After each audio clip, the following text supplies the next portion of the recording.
aux frères et sœurs de Jean-Pierre, pour soi-disant défendre les intérêts de Madeleine. Nous sommes certains maintenant que Madeleine est maintenue par une camisole chimique. Jean-Pierre nous a expliqué qu'ils lui ont fait des piqûres et donné des cachets pour la rendre sénile. Jean-Pierre ne comprend pas ce qui se passe, car sa mère est tombée 2 fois sur le front, 2 fois sur les bras, elle s'est démis un bras et fêlé. Depuis qu'elle est dans cette maison, que lui fait-on prendre comme cachet, la pousse-t-il? Bien sûr je ne peux pas dire ça, mais c'est quand même bizarre. Toutes les personnes qui sont avec elle, ont tout un comportement anormal.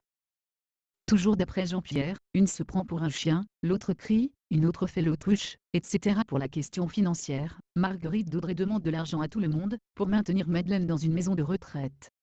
Les enfants de Madeleine ne comprennent pas que leur mère soit obligée, par le juge des tutelles de Pont-l'Évêque, de rester en maison de retraite, car leur mère a toujours sa maison et son fils aîné Jean-Pierre peut s'occuper d'elle, qu'elle n'a pas besoin d'argent pour être chez elle. Marguerite Daudré a monté une association Les Cornies pour Dosulé, pour aider Madeleine en la maintenant sous surveillance. Dans une maison de retraite. On voit jusqu'où le démon peut aller. Jean-Pierre nous a dit, je peux très bien m'occuper de ma mère, avec une aide de temps en temps. Je vis ici.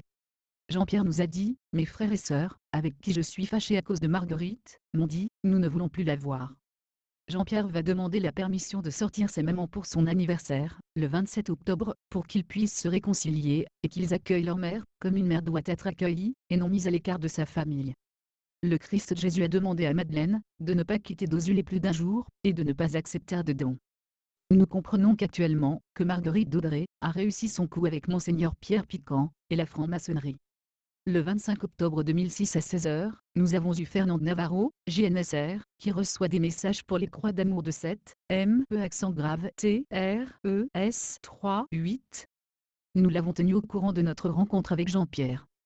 Elle nous a dit, appelez tout de suite Fernand Allemand, c'est lui met en page les messages reçus par JNSR, 16h15, nous avons Fernand Allemand au téléphone, il nous dit, merci de m'avoir prévenu. Le 26 octobre 2006 à 16h, nous sommes allés à Paris, au 171 rue de l'Université, siège de l'association. Monique Roch nous a reçus, nous lui avons donné le compte-rendu.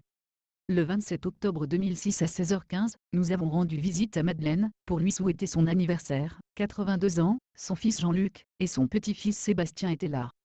De suite Jean-Luc a demandé à Gérard, s'il était l'ami de Marguerite, de quelle association il faisait partie.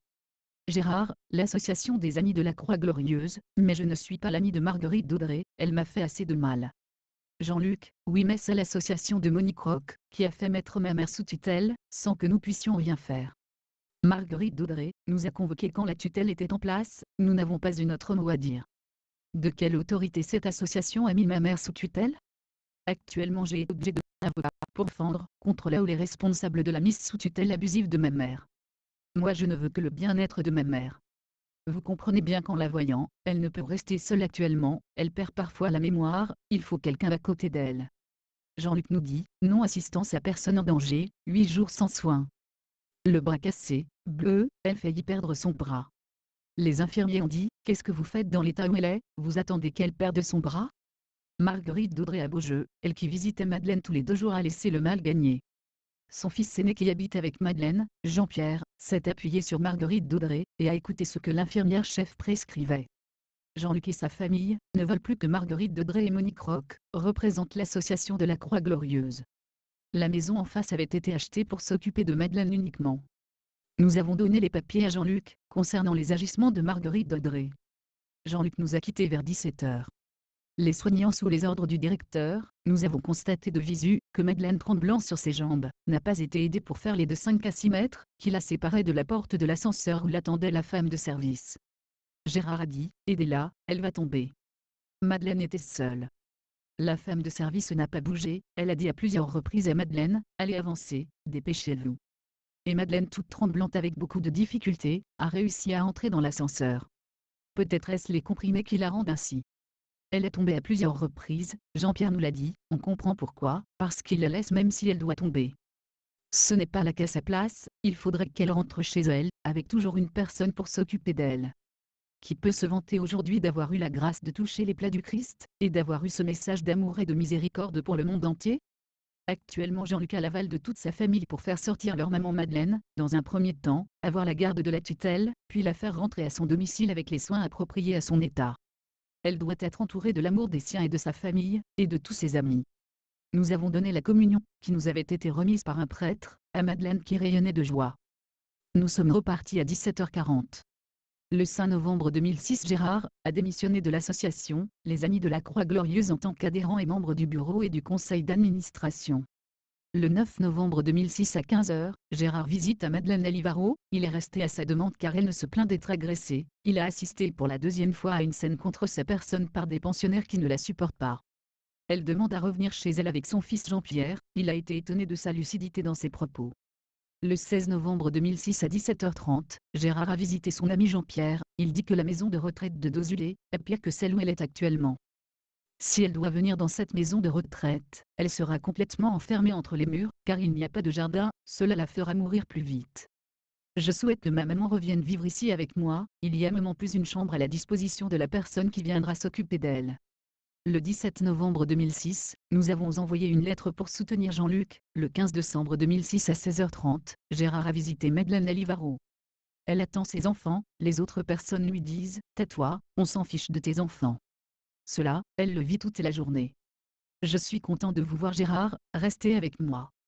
Je suis content que vous soyez venu. Madeleine, je vous ai apporté la Sainte Communion. Oh que je suis contente, vous me la donnerez à 17h, il reste encore 10 minutes. Elle tient dans ses mains un réveil digital, c'est tout ce qui lui reste de repère. Qui vous a donné la Sainte Hostie? C'est mon père spirituel qui m'a dit de la prendre à Lisieux et de vous la porter. J'ai acheté cette custode à cet effet 17h, après avoir dit le confesse à Dieu, elle a reçu la Sainte Communion, et ils ont récité ensemble le Notre Père 17h02, une aide-soignante est venue chercher Madeleine pour soi-disant lui changer la culotte. Madeleine sentait bon. Elle ne voulait pas partir, mais l'aide-soignante l'obligeait à la suivre. Gérard l'a embrassée, et elle lui a dit « Revenez me voir demain ». Des ordres ont été donnés pour abréger les visites qu'elle reçoit. Depuis Jean-Pierre son fils aîné, qui vivait à Dozulé est parti de la maison, écœuré par tout ce qu'on a fait à sa maman. Imaginez-vous que du jour au lendemain, vous vous trouviez dans cette situation. Que feriez-vous? Vous apprenez que votre mère est mise sous la tutelle d'un juge. Le juge et Marguerite de Drey se connaissent bien. Vous ne pouvez pas faire grand-chose pour retirer cette mise sous tutelle abusive, le mot est court. Alors, eh bien vous paniquez, vous ne savez que faire. C'est ce qui s'est passé dans cette famille où a été jetée la panique par Marguerite d'Audrey, s'immisquant partout, là où il faut tout détruire. Un prêtre proche du Padre Pio a dit à Gérard, mais cette Marguerite d'Audrey va tout détruire. Là était bien la volonté de nuire, mais nuire à qui sinon au Seigneur en personne. 30 novembre 2007, Gérard a revu Madeleine. Mardi 4 décembre 2007, Jean-Luc, son fils, aurait réussi à ôter la tutelle du juge, et libérer sa maman. Aujourd'hui la maison est mise en vente. Continuons de prier pour elle et pour sa famille. Plus de 5000 messes ont été dites pour Monseigneur Piquant. Malgré cela il reste un ennemi du message. 4 prêtres ont visité Madeleine, au Mont lorsqu'elle était chez elle. Ils croient aux révélations qu'elle a reçues du Christ.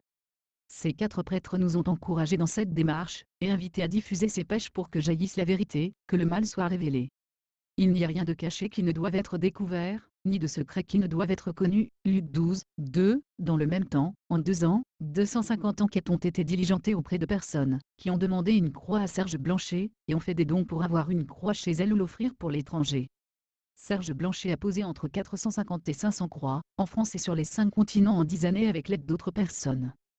L'objectif avoué en secret par des gendarmes anonymes, faire couper les croix, enfermer les poseurs de croix, nuire aux personnes qui ont demandé et fait des dons. En 2 mots, détruire les croix d'amour de 7,38 mètres, en prétextant un travail au noir. Les ouvriers de la croix représentent la France fille aînée de l'Église. Toutes les croix ont été bénies par le Saint-Père, des cardinaux, des évêques, et des prêtres. Prions pour que le Seigneur vienne mettre de l'ordre dans tout cela. Les Hospitaliers de la Croix, une équipe pour la vérité.